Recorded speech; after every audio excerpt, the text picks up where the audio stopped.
Bonsoir à toutes, bonsoir à tous, bienvenue dans cette nouvelle édition du débrief. Quand vous interrogez des responsables de la majorité parlementaire ou du gouvernement, ils vous répondent à l'unisson, invariablement, qu'un accord a été conclu pour garder la hache de guerre enterrée jusqu'à au moins la fin du mois de janvier 2026. Pourquoi janvier 2026? Pour deux raisons. La première est que la confrontation aura immanquablement lieu entre les trois composantes de la majorité, que rien ne lie vraiment en dehors de l'unité arithmétique d'une majorité politique. Et en second lieu, janvier, parce que dans l'intervalle, il y a une loi de finances à faire adopter pour 2026 et une CAN à gérer dans la sérénité si possible. Et après après, les trois partis seront toujours au gouvernement, à la majorité, mais lutteront les uns contre les autres pour conserver ou conquérir la pole position électorale et être éligibles à diriger le futur gouvernement. Cela du côté de la majorité, mais quid de l'opposition? L'opposition était émiettée, dispersée et éparse. Elle est toujours émiettée, dispersée et éparse. Le PPS, le MP, l'USFP et le PJD sont tous dirigés par des ténors, des tribuns, qui savent parler haut et fort, mais qui le font séparément, du haut de leur groupe ou groupement peu nombreux. Ils sont d'accord pour critiquer le gouvernement et sa majorité, mais c'est David contre Goliath. Et dernièrement, après l'affaire de la mission exploratoire sur la question des viandes et des subventions, voilà que notre opposition étale au grand jour ses divisions, avec l'échec de la motion de censure qui devait être déposée sur le bureau du Parlement et qui finalement ne l'a pas été. Nous en parlerons donc avec nos invités des deux bords ou des deux camps, c'est comme vous voulez. Younes Ma'ammar, bonsoir. Merci d'avoir accepté d'être avec nous ce soir. Vous êtes membre du bureau politique du PAN. Vous êtes aussi ancien directeur général de l'ONE. Merci encore. C'est Mehdi Mzouali. Bonsoir. Merci aussi d'avoir accepté. Vous êtes membre du bureau politique de l'USFP, donc c'est l'opposition, et vous avez été aussi député. Donc, on va essayer d'expliquer, vous allez essayer d'expliquer aux téléspectateurs, aux téléspectatrices, de quoi ils retournent dans cette classe politique en plein mouvement actuellement. Alors, Younes Ma'ammar, je commence par vous, au titre de la majorité, à tout seigneur tout à l'heure, comme on dit, comment fonctionne cette majorité avec cette autorité évidente et un peu hégémonique du RNI, il faut le dire, une domination qu'on peut appeler comme verticale, puisque c'est le RNI qui donne le là et les autres qui suivent. À moins que vous me disiez le contraire. En tout cas, d'abord, merci de me recevoir et merci de me mettre avec, si vous voulez, pour débattre sur les sujets qui nous intéressent. Dans votre introduction, je trouve que vous avez été légèrement, si vous permettez, peut-être injuste quand vous dites que c'est la loi de l'arithmétique. Où vous avez un peu sous-estimé la loi de l'arithmétique. Or, la loi de l'arithmétique, c'est la résultante de la loi des urnes. C'est la résultante du choix démocratique des électeurs marocains. Et donc, cette coalition, cette majorité en est la résultante. Et elle opère dans le cadre d'une coalition, d'une charte de la coalition. Elle opère sur la base d'un programme gouvernemental et sur la base de deux éléments qui sont tout aussi importants pour répondre à la verticalité dont vous avez parlé. Coalition ne veut pas dire vassalisation.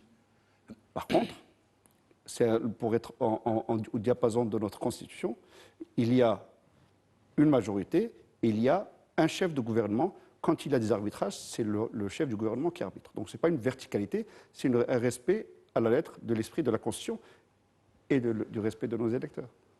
Sauf que moi, quand je parle d'arithmétique, la majorité des élections, l'urne, c'est d'abord, oui, la victoire de la majorité, mais c'est aussi la protection des minorités, la protection des avis qui ne sont pas en majorité.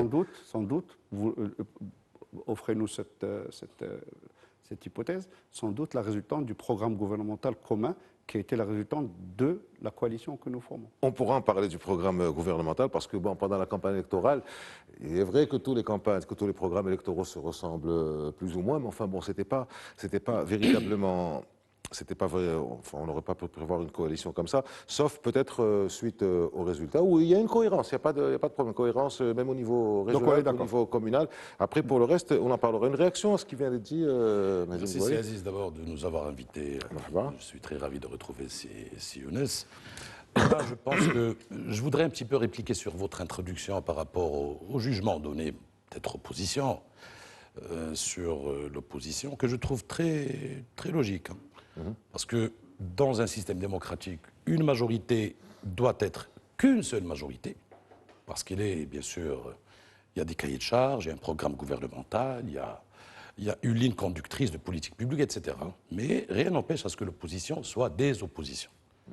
Et vu l'architecture institutionnelle actuelle, vu les résultats, bien sûr, des urnes, en 2021, ça a donné ce que ça a donné. USFP, MP, PPS, PJD. Or, le fait que, de par la genèse, c'est des composantes contradictoires, mais il y a aussi le clivage idéologique, il y a aussi les perceptions des choses, il y a aussi beaucoup de paramètres qui font que l'opposition soit divisée, peut-être, soit éclectique, d'autre part, ça relève du politiquement correct. Donc pour moi, mais pour le gouvernement, je pense, même dans la norme démocratique, d'une manière globale, dans les systèmes démocratiques, un gouvernement, c'est une unité, c'est un gouvernement. Donc, et nous, même à l'USFP, nous sommes un petit peu critiques par rapport à cette question d'hégémonie. Parce que faire de l'opposition, ce n'est pas choisir un ennemi dans les composantes. C'est de considérer que le gouvernement, c'est une unité institutionnelle, une unité politique, qui est composée, bien sûr, de 3 composantes. Ça, c'est un problème de maîtrise d'ouvrage des élections. On pourrait en revenir si vous voulez.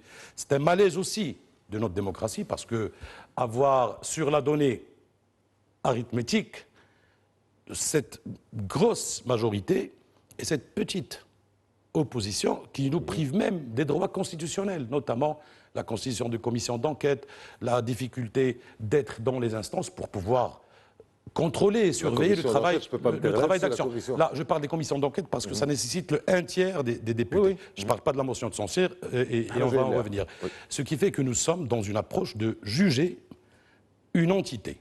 Pas seulement l'hégémonie chef de gouvernement, ça c'est leur affaire interne à eux. Il y a 3 composantes, 3 grandes parties qui sont là, qui sont en train de gérer, et je pense qu'il faut identifier et contrôler cette majorité à travers 3 paramètres essentiels. D'abord, c'est les programmes électoraux. Ensuite, c'est ce cahier de charges qui a été présenté devant le Parlement, qui est le programme gouvernemental. Et puis, on jugera ce gouvernement. On a fait des jugements et des appréciations d'étape. C'est la politique publique, c'est comment il mène la politique. Nous savons qu'il y a des décalages, nous savons qu'il y a un petit peu de secteurs qui bougent, un petit peu de réussite, mais je pense que le bilan global, pour nous, l'opposition à l'USFP, moi, je ne suis pas venu parler de l'opposition, moi je parle de l'opposition Tihadia de l'Union socialiste des forces populaires. Nous jugeons qu'il y a beaucoup de manquements, qu'il y a beaucoup de rendez-vous ratés et qu'il y a beaucoup d'engagements qui n'ont pas été honorés au jour d'aujourd'hui. Alors, vous allez réagir, Younous Mahmoud, mais je reste avec vous, Mehdi Mezouari.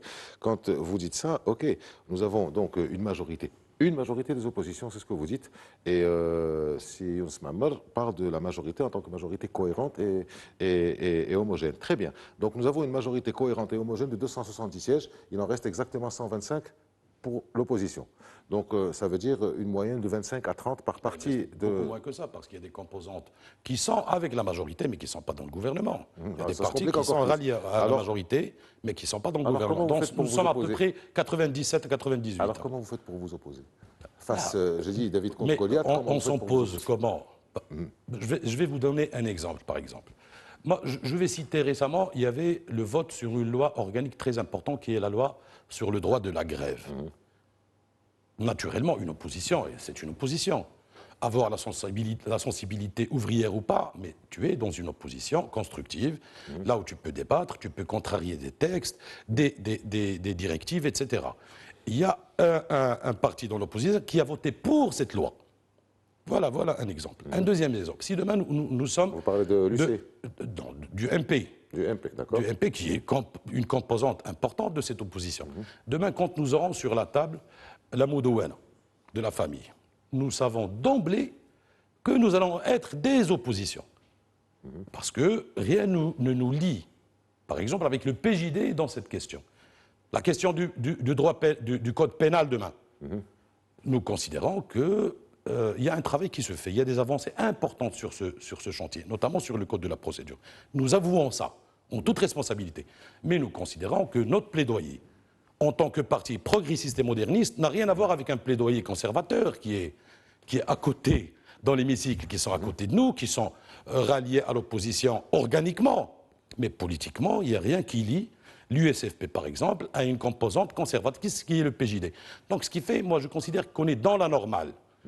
Que l'opposition soit des oppositions. Et vous pouvez vérifier en France, en Espagne, l'opposition en France, c'est l'extrême droite, c'est l'extrême gauche, c'est la gauche elle-même contre une majorité bon, relative ou pas, mais je pense que il y a le structurel, il y a le mécanique, mais il y a le politique aussi. Il y a le politique aussi qui fait que l'opposition soit opposée sur beaucoup de questions, même à l'intérieur de l'hémicycle. C'est bien, vous faites bien de sortir de citer l'exemple du code de la famille, parce qu'il y a des gens avec qui vous serez peut-être d'accord, peut-être pas d'accord dans l'opposition, mais d'autres avec qui vous serez peut-être certainement en confrontation au niveau de la majorité. Peut-être Cyril qui ne va pas y aller, comme peut-être il va suivre. René. Une réaction à ce qu'il vient de dire. La première réaction, c'est que la configuration actuelle du jeu politique au sein des instances législatives est la résultante, encore une fois, d'un choix électoral. David et Goliath, c'est la résultante des urnes. Et aujourd'hui, l'idée, c'est pas de regretter les jeux ou la mécanique des quorums, mais c'est de s'assurer pour que la fois d'après, quand on aura un prochain rendez-vous électoral, de s'assurer que les voix soient entendues. L'élément que je voudrais citer sur le programme électoral, parce que vous savez, déjà pour nous, en tant que PAM, c'est une première expérience d'être aux commandes. Et c'est une expérience le fait d'être une première expérience, nous n'enlèvons rien de l'importance que nous jouons dans cette coalition. À mi-mandat, enfin, on a dépassé le mi-mandat, on arrive vers la fin. Beaucoup d'objectifs que ce gouvernement s'était assigné ne sont pas au rendez-vous. Et on n'a aucun problème ou aucun complexe de poser la problématique comme cela. Alors, une fois qu'on a posé la problématique, l'idée, en tant que membre de la majorité gouvernementale, c'est de creuser les raisons et, le cas échéant, d'apporter les éléments de correction. Alors, ces éléments, ils peuvent être soit sur la politique gouvernementale elle-même, a-t-elle failli, sur sa mise en exécution, ou alors parfois sur les fruits de cette politique gouvernementale qui tardent à voir le jour, et sans se dévoiler ou sans prendre la responsabilité, dans un contexte où des éléments exogènes sont là. Il y a des éléments exogènes difficiles ou challengeants. Donc, nous, au niveau du PAM et dans le dialogue que nous avons dans le cadre de notre coalition, nous sommes très disciplinés. Dans le cadre de l'Mitak al-Aghlabiyya, dans le cadre de la charge de la majorité, de s'assurer que notre voix soit entendue, mais aussi de s'assurer que le respect de l'arbitrage soit aussi respecté une fois qu'il est émis par la chefferie du gouvernement. Ainsi est construite notre Constitution, et ainsi est construit le schéma de l'action gouvernementale. On peut reprocher beaucoup de choses, et ce serait en grande partie vrai, sur l'action gouvernementale.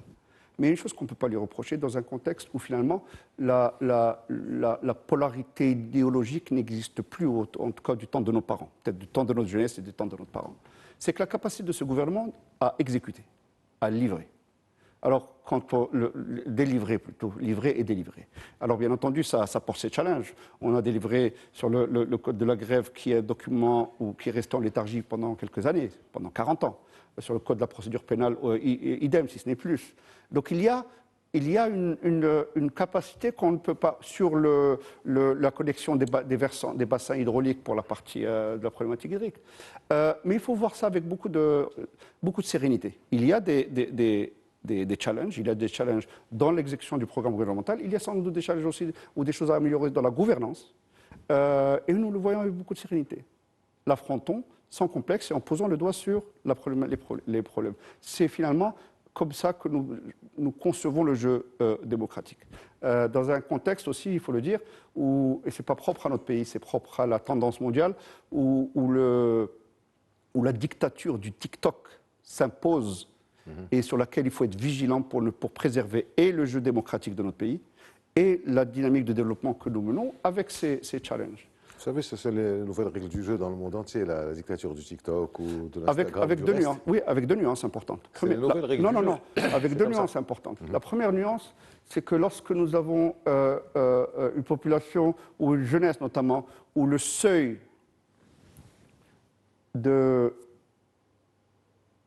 d'immunité intellectuelle, de capacité de jugement, capacité de discernement, est ce qu'il est, alors il faut être beaucoup plus vigilant. Quand nous savons qu'il y a parfois des outils où on ne gère pas par la dictature de l'instant. Et c'est là le grand challenge. Il faut donner la voix à ces ce nouveau moyen de communication, mais il faut aussi, surtout quand on fait des réformes qui sont par définition dans le temps long, ils sont peut-être à contre-courant de la dictature de l'immédiat. Avant de vous donner la parole, Mazim Zouali, pour réagir à ce qui a été dit, je constate que peut-être dans l'hémicycle ou sur la scène politique, vous agissez entre vos oppositions et majorité, opposition Tihadia, opposition tout court et majorité, comme vous le faites sur ce plateau. C'est-à-dire, vous ne regardez pas, vous ne vous parlez pas. Si. Non, du tout. Je ne sais pas. Alors, on n'a pas eu cette impression La particularité, de notre pays, c'est que dans l'hémicycle, il y a un certain rôle qui se joue de part et d'autre. Mais les relations humaines restent. Et pour nous, nous avons un principe fondateur. Il ne faut jamais insulter l'avenir parce qu'il y a toujours des choses qui vont changer dans l'avenir. Il y a toujours des arrangements qui vont se faire, des compromis.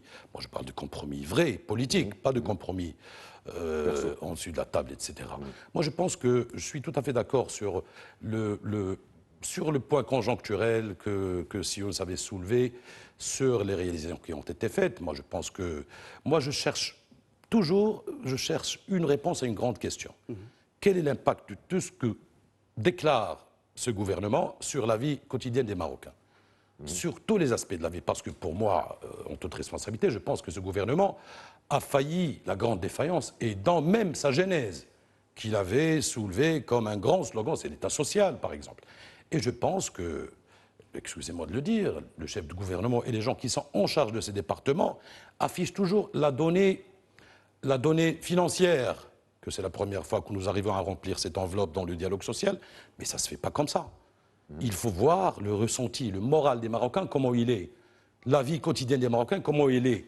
C'est ça l'État social. L'État social, c'est aussi, et je suis tout à fait d'accord, la dictature de TikTok. Mais vous aurez, à la décharge de la majorité, ils ne pouvaient pas prévoir une guerre en Ukraine, des prix qui flambent, qui sont restés un peu élevés. Écoutez, mais c'est parti. Ils étaient là pendant la campagne électorale. Mais il y en a ceux qui ont promis de créer 2 millions de postes d'emploi, c'est Aziz. Il y en a même qui ont promis de créer 2 millions de postes d'emploi. Nous sommes à 1 million de programme gouvernemental. On n'est même pas arrivé à 30% ou à 25% de cet objectif. Donc il y a beaucoup de défaillances qui sont réelles. Il y a aussi beaucoup de paramètres. Je voulais revenir sur la dictature du TikTok qui est réelle, contemporaine et réelle. Mais ça ne doit pas pousser notre pays à ubériser la politique, à faire de l'élite du n'importe quoi dans les élites, à ramener n'importe qui pour faire n'importe quoi, pour le rendre un ministre. Et je voudrais revenir aussi à la grande imposture institutionnelle qui est du gouvernement des compétences, dans sa première version. Mais je pense que c'est une grande imposture institutionnelle. On nous a dit, et c'est ça le problème de ce gouvernement, c'est qu'il concentre toute son action dans sa rhétorique, pas dans la politique publique. Et vous trouvez, là, il y a les meetings. Il y a le premier parti qui fait des meetings. Alors ça, on va y arriver. Il est dans les rhétoriques, je pense. Je pense qu'il y a beaucoup de malaise, qu'il y a beaucoup de choses qui ont été faites, mais pas au point de se réjouir d'un bilan global, parce que le gouvernement, c'est un bilan global. Mais je pense qu'il y a des décalages dans les départements à l'intérêt du gouvernement, mais dans la majorité, nous avons ramené des gens qu'on avait estimés à travers les CV qu'ils étaient bons, et le contraire était là, ils n'étaient pas bons. Et il y a toujours l'adage qui dit être issu de Polytechnique ou de Porsche, ce n'est pas une preuve d'excellence. Un gouvernement politique, c'est un ministre politique, issu d'un parti, qui vient avec une stratégie et avec des hommes qui appliquent ces stratégies. Je pense qu'ils ont renversé un petit peu la donne. La charge est assez sévère, on va dire. Engager un dialogue avec Semedi, c'est avec grand plaisir. Et d'autant plus que lorsqu'un élément aussi qui se perd de notre société, c'est la culture du débat. Parce que très rapidement, quand on le voit revenant encore une fois derrière les... Parce que c'est un sujet sociétal. La culture du débat n'existe plus. Donc quand on a l'occasion de débattre dans le respect des uns et des autres, parce que finalement, personne n'a le monopole de la vérité, car la vérité est un peu de vous et sans doute aussi un peu de votre opposition ou de votre... La réalité sur le terrain, c'est vrai. La réalité sur le terrain est une conséquence de beaucoup de choses et encore une fois, l'idée de ne pas de se cacher derrière les éléments exogènes. Il y a des challenges que les Marocains vivent de tous les jours, des challenges dans le coût de la vie, des challenges par rapport à l'inflation, par rapport à l'emploi, etc. Dire que ce gouvernement n'a rien fait, ce serait injuste. Effectivement, personne ne le dit. Dire que ce gouvernement a tout fait serait injuste vis-à-vis du citoyen. Et nous ne disons pas la deuxième chose. Nous disons que nous faisons, nous disons qu'il y a encore beaucoup à faire, et nous disons, à titre d'exemple, je vais vous donner un exemple sur un département que nous suivons, sur le département de l'habitat. Nous avons le courage de dire que la politique de l'aide directe qui a contre-pied de la tendance qui existait. La politique de l'aide directe, grosso modo, c'était quoi l'objectif? C'est l'objectif, et je vais en parler, je suis sûr qu'on va avoir un point commun sur ça, c'est l'objectif, c'est d'apporter une solution alternative à la rente dans un secteur qui s'appelle l'immobilier. C'est aussi l'aide directe pour pouvoir aussi cibler un panel plus large de population, les couches moyennes, mais aussi le rural. Et on reconnaît que nous avons peut-être fait une loupée dans la partie concernant le rural. Et dans ce constat, à mi-chemin du parcours ou à quart-chemin, on se dit il faut que nous ajustions le tir pour que cette tendance, aujourd'hui nous sommes à 150 000 demandes, dont au passage peut-être 20% je crois de demandes qui viennent des Marocains de l'étranger, mais le parent pauvre de ce programme tel qu'il a été conçu initialement est le rural. Donc il faut qu'on le corrige au vol. On va pas Donc on n'a pas de complexe sur le fait de dire que tout n'est pas au mieux au sens de remplir les objectifs. Et je vous ai dit tout à l'heure, il y a trois choses. Est-ce la politique gouvernementale, sa mise en exécution ou des fruits qui tardent? Alors ça, c'était une mise en bouche, si j'ose dire. Maintenant, on va rentrer dans le vif du sujet, parce que je ne veux pas entrer dans cette émission dans les détails sur les différentes politiques publiques. On s'en sortirait pas. On va attendre le bilan de l'action. Par contre, je vais rentrer sur ce qui commence un peu à fissurer, à fracturer, enfin des choses qui sont en train d'apparaître. Avec vous, Younes Ammar, on a l'impression que la pré-campagne, entre même les partis de la majorité, a déjà commencé avec, bien sûr, si tout le monde dit le contraire, mais c'est pas grave, le RN a déjà commencé. Premier grand meeting à Dakhla, deuxième grand meeting à Lyon, ils sont venus, ils sont tous là, les patrons, les ministres, etc. Vous, c'était en mars, au PAM, c'était Jail Al-Fenouklatin, génération 2030. On peut dire ce qu'on veut, j'y étais. Donc j'ai vu qu'il y a de la préparation, des jeunes qui sont l'Istiqlal qui commencent à faire ce qu'ils savent bien faire, c'est-à-dire être dans la majorité mais faire aussi de l'opposition. Et tout ça, bon, avec les sorties Takhaoula Femrarba, du secrétaire général par ailleurs ministre.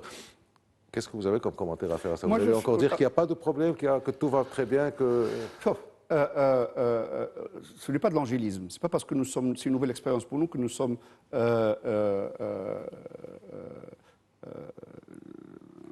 naïfs.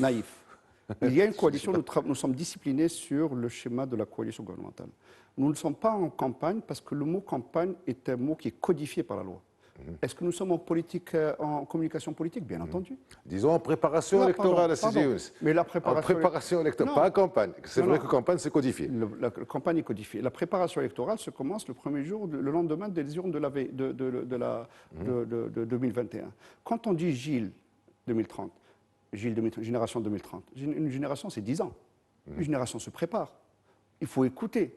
Il faut aller sur le terrain. Que ce soit avec les jeunes, que ce soit avec les corps constitués ou que ce soit avec les intellectuels. C'est comme ça qu'on constitue une base audible et qu'in fine, qu'on aspire à une chose, aspire à pouvoir contribuer à faire des institutions politiques le conduit de l'action politique des Marocains, de lui donner une crédibilisation à l'action politique, pas la veille pour le lendemain, pas devenir la veille des élections électorales et de promettre monts et merveilles.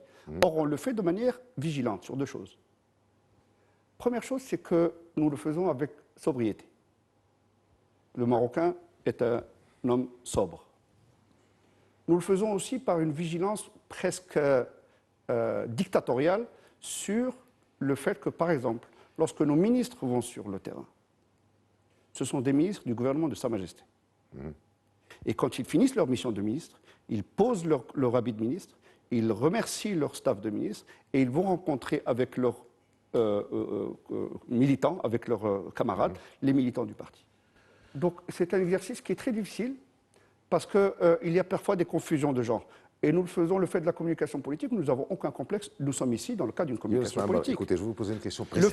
Le fait que nous ayons des meetings régionaux pour pouvoir engager, continuer ce dialogue, pour pouvoir créer avec les moyens d'aujourd'hui, Gilles 30, Gilles 30, par essence, on le veut comme une initiative qui soit non partisane. Et elle est portée par ce parti. Mais elle est partie pour... Non, c'est très important de s'assurer que Gilles... Je connais cette réponse. Si vous connaissez cette réponse, il ne fallait pas m'éviter. Non, parce que sur autre chose. Non, parce qu'il est important de s'assurer que la communication politique est distincte de la campagne électorale. On est d'accord. Mais ce qui a été dit à la dernière réunion, l'une des dernières réunions de la majorité, c'est que on va arrêter tout ce qu'on peut dire sur la majorité. On va attendre en janvier 26. Et c'est là où on peut commencer à faire nos pré-campagnes électorales. Ce qui veut dire quoi? En creux, ça a été dit, ça a été commenté, ça n'a pas été démenti. Donc ça veut dire quoi? Ça ne veut pas dire qu'il y a quelque part un problème, on garde des choses sous le tapis jusqu'en janvier. Donc ça veut dire qu'il y a des tiraillements, c'est ça que je serai là à vous parler aujourd'hui, à l'instant même, avant même que nous abordions ce sujet, sur le fait qu'il y ait à mi-parcours des éléments sur lesquels nous devons voir en face les points d'amélioration.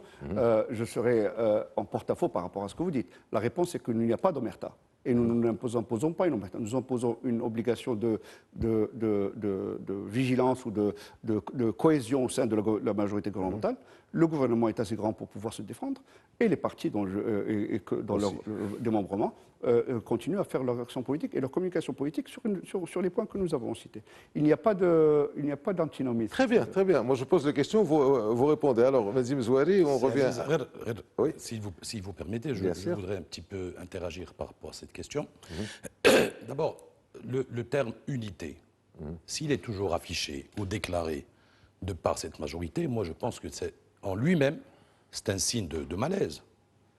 C'est un signe de malaise. Ça a été fait depuis la première année, et sans revenir à l'histoire des clivages et des contradictions qui étaient pendant la campagne électorale, du président du PAM contre le président du RNI, de l'Emil Ham, de l'Istiqlal contre les deux autres composantes. Donc on a rassemblé ce qui était impossible de faire rassembler un jour, même en rêve. Ça, c'est pas notre histoire, c'est une autre question qui relève de 2021. Mais je pense ce qui est un peu anecdotique, c'est que commencer à faire de la communication politique, on peut la tolérer sans ouvrir le débat sur les lois électorales, sans dire aux Marocains et aux partis politiques qui sont là, qui n'ont pas les moyens du gouvernement ni de la majorité gouvernementale, que nous devons ouvrir un débat sur les textes, sur les lois, sur les institutions de demain, sur 2026. Le chef de gouvernement, qui est le maître d'ouvrage, il est incapable, au jour d'aujourd'hui, de faire ça. On lui reproche ça parce qu'il est le chef d'exécutif. On ne sépare pas chef de gouvernement et ministère de l'Intérieur. Ça, c'est un peu caricatural. De faire des actions musclées, je pense que les Marocains savent bien maintenant juger les choses. On ne doit pas faire toute la politique, la réduire en événementiel, à ramener des écrans LED et à ramener des gens et à ramener des nouvelles technologies et dire que voilà, nous avons tout fait. Nous connaissons toute l'histoire, même comment on rassemble ces gens dans ce genre de meeting, on sait comment il est fait.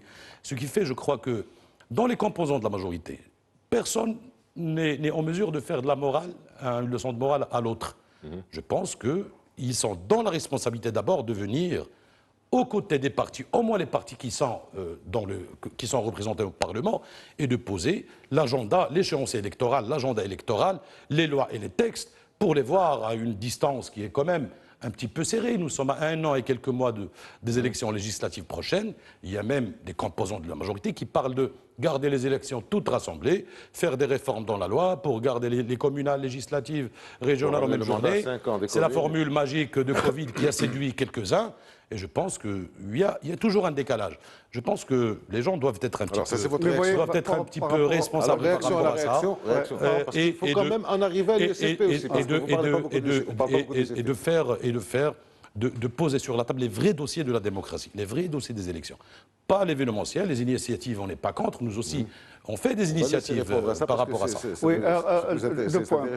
C'est intéressant à deux égards. Première chose, c'est que lorsqu'on parle des débats politiques, on revient sur les débats sur la mécanique électorale. La mécanique électorale n'est pas le débat politique. La mécanique électorale des futurs... Je suis tout à fait d'accord, même sur le débat. Elle en fait partie, mais aujourd'hui, elle fait même garantir les espaces sur les débats. Moi, je suis tout à fait d'accord avec vous. Absolument. Donc, moi, quand je parlais de débat politique, je dépassais sur le programme gouvernemental, ce qui intéresse les Marocains dans leur dignité, dans leur espoir, dans leur vie de tous les jours.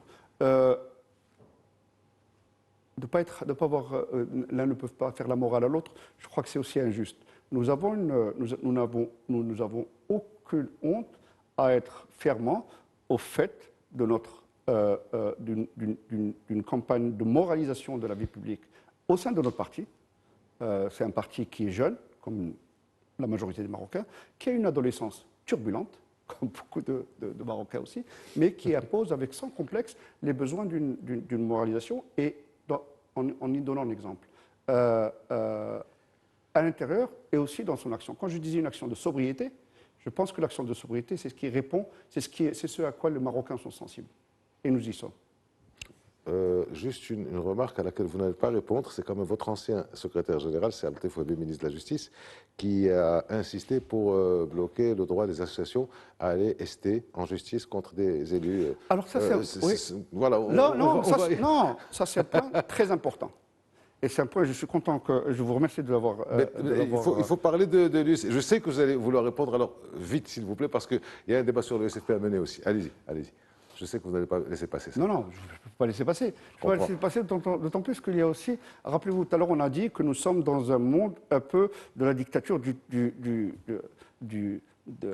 TikTok, de tout ça. De l'immédiateté. Ce qui est dangereux, d'abord, c'est de revenir un peu à la doctrine pénale. La doctrine pénale, c'est qu'une partie civile ne peut être que la victime.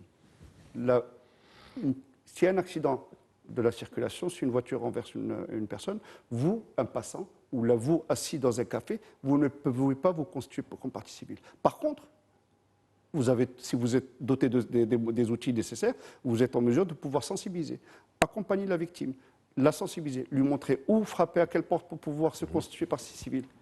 Or, quand on est dans une espèce d'effet pervers que nous vivons, c'est là où finalement ce genre d'aménagement est de nature à revenir à une certaine doctrine pénale et aussi finalement à servir l'intérêt public. Pourquoi? Et c'est là où je m'arrête. Rapidement, s'il vous plaît. Parce que, vous savez, être dans gérer les données publiques au niveau des collectivités, etc., est un exercice pas compliqué, mais ça existe, tout le monde n'est pas outillé pour ça. Alors on part du principe que, si on part du principe que tous les élus sont des bandits, je crois que c'est injuste. Par contre, il faudrait préserver l'élu, il faudrait ne pas mettre au même pied d'égalité l'élu bandit, entre guillemets, de l'élu honnête, victime d'un délateur bandit.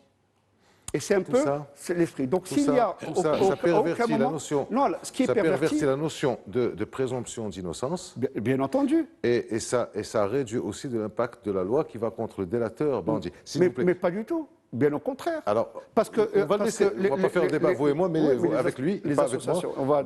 Il va réagir. Mais les associations qui font leur chose de la préservation des lieux publics, elles continuent d'avoir tous les moyens pour pouvoir sensibiliser, accompagner et le cas échéant, approcher les instances. Mais encore heureux, Younes, sinon on les empêche d'exister. Alors, une réaction sur le 3-7, si vous voulez. L'idée, c'est de les empêcher d'être partie civile, pas de les empêcher d'exister. Très bien.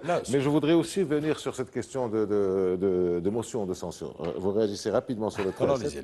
Alors, sur l'USFP avait dit oui, avec beaucoup d'hésitation à la commission à la demande des autres partis de l'opposition d'une commission d'enquête sur la question des viandes, des subventions sur les viandes, etc.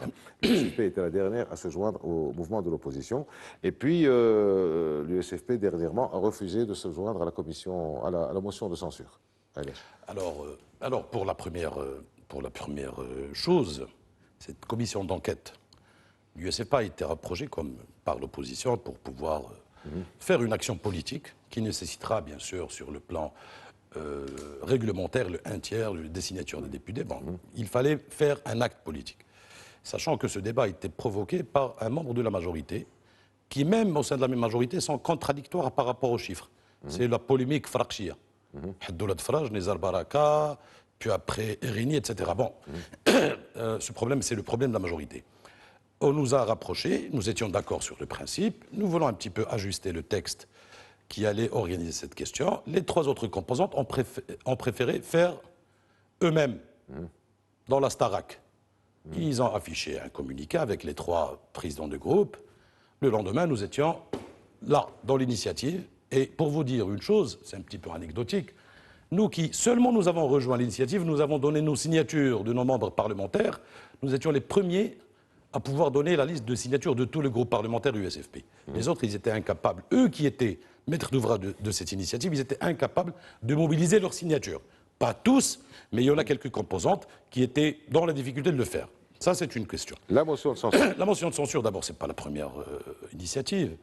L'USFP, en 2023, en décembre 2023, avait eu l'idée de faire une motion de censure. On avait, à l'époque, discuté avec nos alliés de gauche proches du PPS.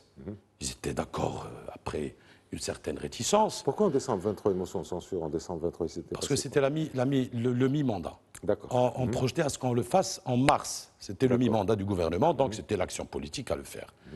Donc après, même notre Conseil national avait validé cette décision. Bon, les gens peut-être, les autres composantes, ne voulaient pas à ce que l'USFP ait toujours cet honneur de proposer des motions de censure. 90, 63, quoique les autres composantes ne sont pas les Stiqlal, d'hier et d'aujourd'hui d'ailleurs. Même les Stiqlal d'hier et d'aujourd'hui, quand nous étions ensemble dans la motion de censure de 63 et de 90, nous n'avions jamais eu de problème de qui va présenter, qui va dire. Alors la première initiative... on va dire, avec ces personnages et avec... même avec ces personnages, mais il y a des traditions à respecter, il y a de l'histoire à respecter aussi. Justement. Parce que nous sommes tous une continuité d'une histoire. La première initiative a été avortée par le PJD. Ben Kairan était contre l'initiative de motion de censure pour 2 raisons. La première raison, c'est que le monsieur n'arrive jamais à oublier l'histoire de 2016 du blocage. Donc il incite toujours le blocage, l'USFP, etc. La deuxième raison, c'est qu'il a dit dans une déclaration officielle, on doit donner toujours une chance à Aziz Akhannouch pour faire ce qu'il n'a pas encore fait. Donc Ben Kairan en 2024 a donné un quitus politique à ce gouvernement.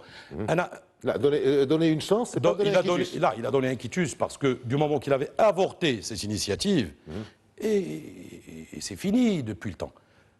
Il y a 3 ou 4 mois, nous sommes revenus à la charge. Driss Lejgar à HEM à Casa avait relancé encore l'idée de faire une motion de censure. Les autres, ils ont adhéré, mais nous avons trouvé des difficultés de petits jeux.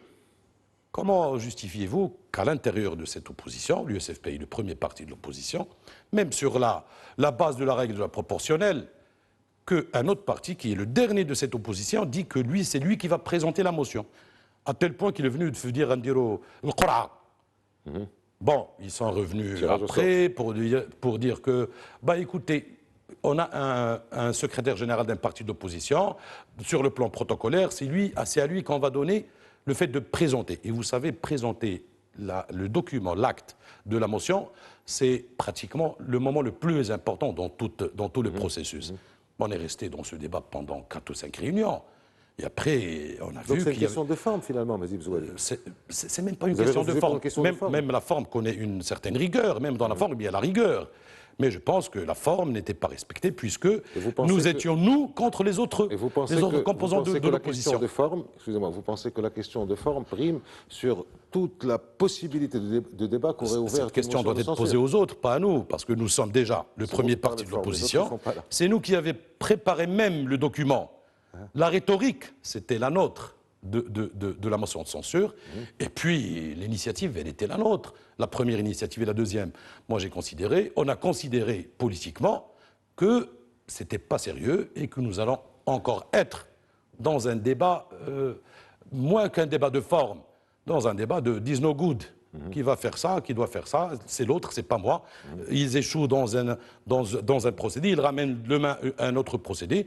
Bon, on a dit que basta, c'est une décision souveraine.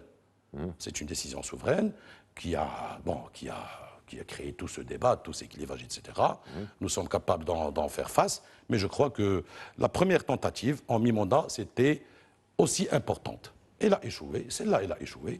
Nous attendrons un autre contexte, mais après 2026 peut-être, Si les autres sont peut-être dans l'opposition, on verra bien ce qui va se passer.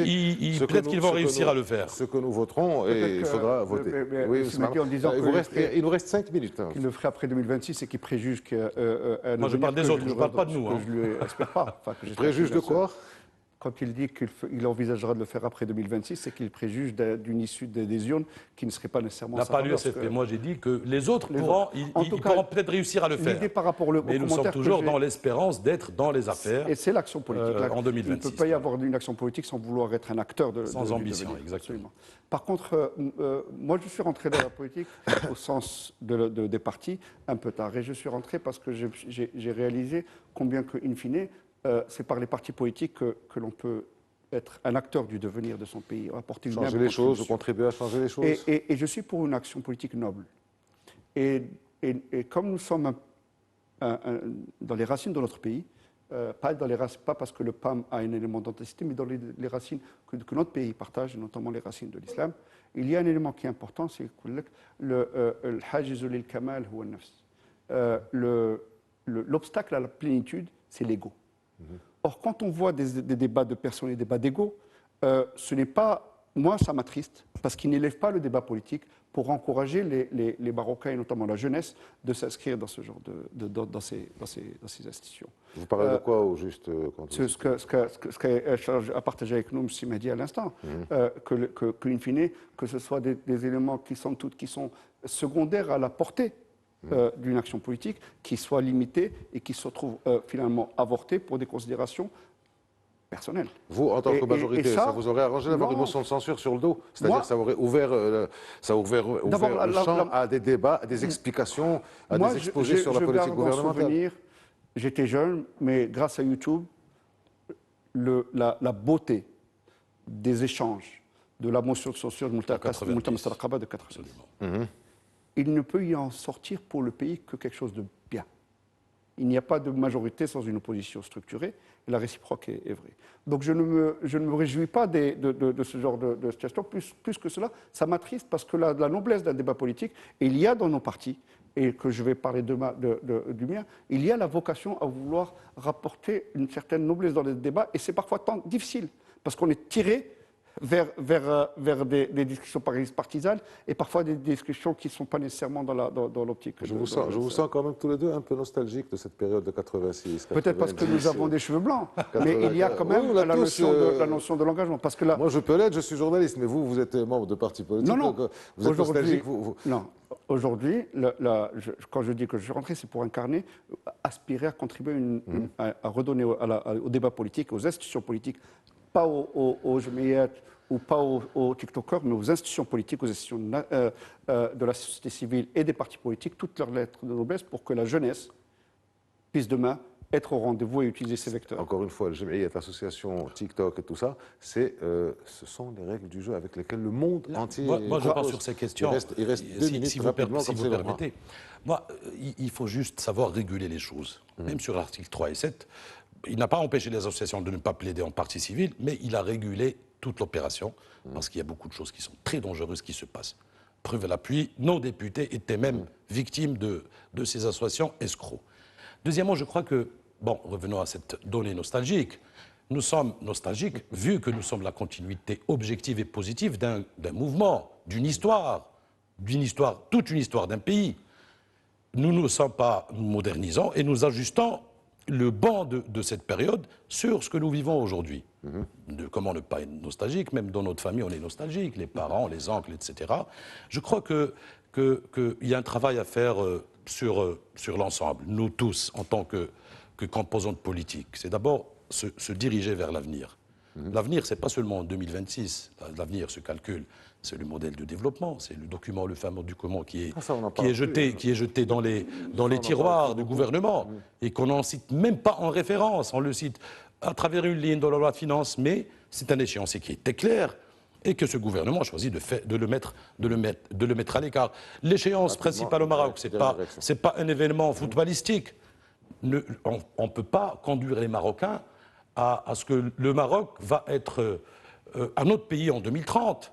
Ça peut être que le début. Peut être singulièrement que le début, mais je pense que 2030, c'est une échéance. Mais 2030, une Coupe du Monde ne nécessite pas que des structures. une mentalité, une démocratie, des institutions, des élections transparentes. C'est ça construire 2030. Conclusion, 15 secondes. Rapidement, nous sommes nostalgiques parce que le pays est une trajectoire. Nous sommes au sein du PAM éminemment modernistes parce que nous avons porté à bras-le-corps et avec beaucoup de courage, reconnaissons-le, des réformes de révolution silencieuse sur certains chantiers, que ce soit la consolidation de l'État démocratique ou que ce soit certaines actions qui sont mises au sein du gouvernement. Il y a aussi un élément important. Je crois que nous revendiquons fortement l'adhésion au nouveau modèle de développement. Et nous revendiquons fortement le diagnostic que le nouveau modèle de développement a posé comme étant le mal principal de notre pays, c'est la rente.